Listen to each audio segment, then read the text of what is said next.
ঈদের নামাজে যাওয়ার আগে এই দুটি সুন্নাত অবশ্যই পালন করবেন। অনেকেই এগুলো ভুলে যান। ভিডিওটি লাইক ও শেয়ার করুন আর কমেন্টে লিখুন আমিন। ১. মিষ্টি মুখ করা। ঈদ উল ফিতরের দিন নামাজের আগে কিছু মিষ্টি জাতীয় খাবার খাওয়া সুন্নাত, যেমন খেজুর। হযরত মুহাম্মদ সাল্লাল্লাহু আলাইহি ওয়াসাল্লাম ঈদ উল ফিতরের দিন খেজুর খেয়ে নামাজের জন্য বের হতেন। ২.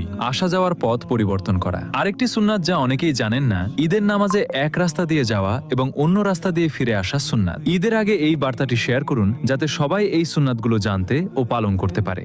ঈদের নামাজে যাওয়ার আগে এই দুটি সুন্নাত অবশ্যই পালন করবেন। অনেকেই এগুলো ভুলে যান। ভিডিওটি লাইক ও শেয়ার করুন আর কমেন্টে লিখুন আমিন।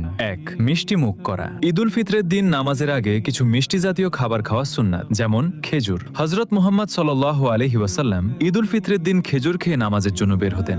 ২. আসা যাওয়ার পথ পরিবর্তন করা। আরেকটি সুন্নাত যা অনেকেই জানেন না, ঈদের নামাজে এক রাস্তা দিয়ে যাওয়া এবং অন্য রাস্তা দিয়ে ফিরে আসা সুন্নাত। ঈদের আগে এই বার্তাটি শেয়ার করুন যাতে সবাই এই সুন্নাতগুলো জানতে ও পালন করতে পারে।